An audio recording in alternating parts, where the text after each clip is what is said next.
Good morning, and welcome to another segment of the Werff Report for January 4th. Keep America vigilant. 24. Breaking. Documents relating to Jeffrey Epstein have been released, and they show Bill Clinton, quote, likes them young. Prince Andrew grabbed a victim's breast. Ghislaine Maxwell used a kissing game to lure minors into pleasing Epstein, and a 15-year-old girl had her phone and passport taken and was threatened for refusing sex. Meanwhile, an attorney and investigator says Jeffrey Epstein was an FBI asset and that key blackmail evidence went missing after the FBI raid. Florida's Surgeon General calls for halting the use of COVID-19 mRNA vaccines over DNA integration concerns. Trump asks the U.S. Supreme Court to overturn the Colorado decision to remove him from the ballot and appeals to the Maine Superior Court over the decision in that state. True the Vote wins a major court battle involving Mark Ilias in Biden's DOJ, who has recommended just 6 months in prison for Ray Epps.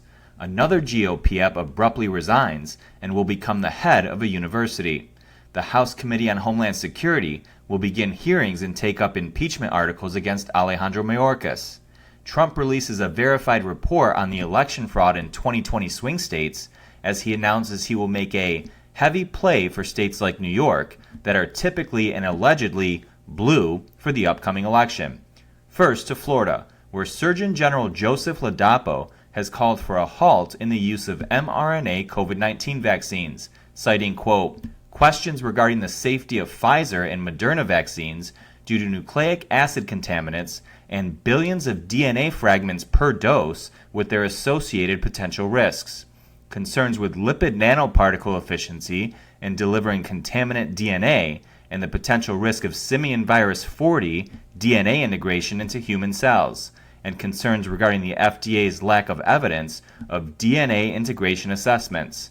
Ladapo stated, quote, DNA integration poses a unique and elevated risk to human health and to the integrity of the human genome, including the risk that DNA integrated into sperm or egg gametes could be passed on to offspring of mRNA COVID-19 vaccine recipients.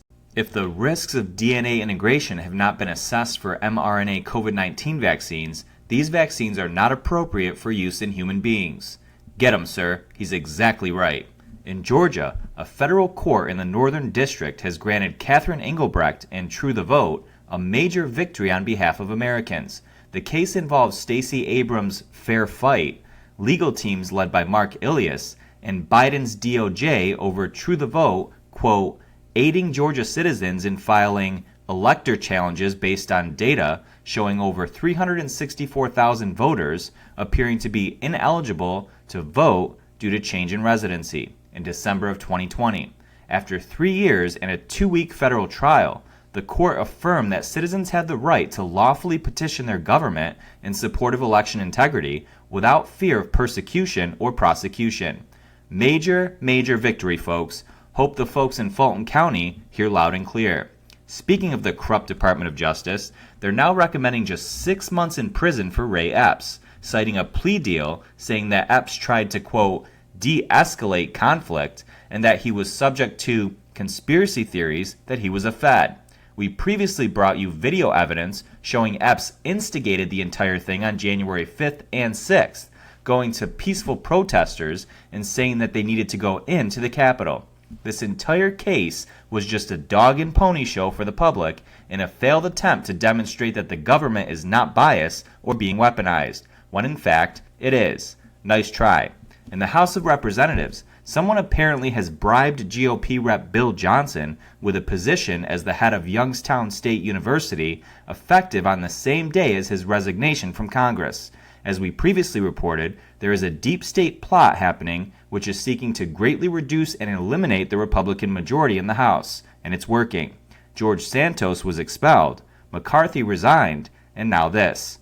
By January 21st, Republicans will only have a 219 to 213 majority and will only be able to afford losing just 2 votes on anything.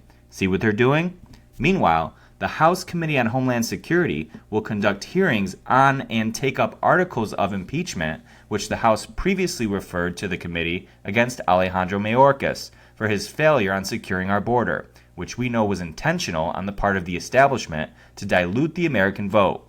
Let's see if anything gets done, because so far, folks, Republicans have done nothing with their majority, and it makes me sick. Now to today's major stories, and believe me, folks, this is a segment you do not want to miss. It is historical. In a case related to Jeffrey Epstein's abuse, 37 documents have been released, and they show that Bill Clinton reportedly, quote, likes them young. Want to keep watching? YouTube continues to ban our channel and remove our truthful reporting, previously labeling our content as, quote, harmful to the public. Support us and sign up for full segments at thewerffreport.com, where we can say exactly what we want without the censorship or suppression. Only $6.99 a month or $49.99 a year. You can also make a one-time donation by clicking the new donate button at the top right corner of thewerffreport.com to donate any amount you like and support us even more. We truly can't do this without you, so please support us today. Go to thewerffreport.com to sign up or donate. God bless you all, God bless President Trump, and God bless America.